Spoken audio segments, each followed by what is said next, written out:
Takže čaute ľudia, vítam vás u nového videa. Dneska to bude také video o veci, čo frčí po celom svete.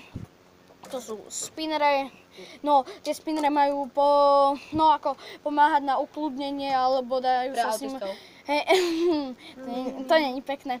Robiť rôzne triky. Ja mám dva spinnere, jeden plastový a jeden železný. A je tu so mnou Hyper TV. Čaute! No a ja vám ukážem aj nejaké tie triky s tými mojimi spinnerami. Tento je nový spinner. A tak. No. Ešte ideme na môj kanál natočiť. Páčia sa mi. Dajú sa s nimi robiť rôzne veci, točiť jednou rukou alebo nejaké veci. Tak ja sa presuniem sem. Ja si sem nastavím kameru.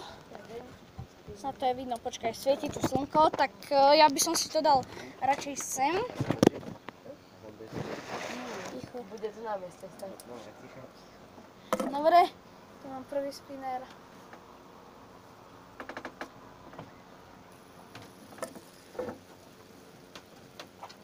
Prečo sa to v tej kamere točí tak pomaly? What? Čo sa to deje? Však ja to točím úplne rýchlo. Tak, druhý. Ten taký ľahší a tichší. V tých spinneroch sa môžu zobrazovať rôzne veci. V tomto sa napríklad zobrazujú 2 mesiace. Ten je starší, tento je novší. Kúpil som si ho v Žiline pre zaujímavosť. Majú to skoro všade. Väčšinou to majú v dráčikoch a skôr to býva vždycky vypredané. Tak ohľadom ceny to je tak 3,99 v zľave, ale rôzne ceny môžete to objednať aj cez internet. Ložiska, streda, tak 3,99 to je.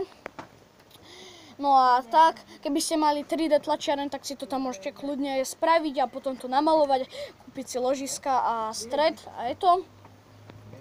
A tak, mňa tie spinnere proste bavia a keby ste chceli, tak mi môžete napísať do komentárov, aký máte spinner, aké sa vám ľúbia proste také veci a neviem čo.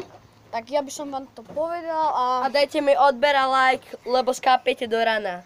No jasné.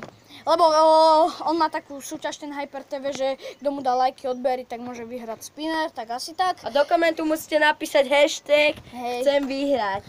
Dobre, tak to bolo dačo. No ja sa s vami u tohto videa lúčim a čau!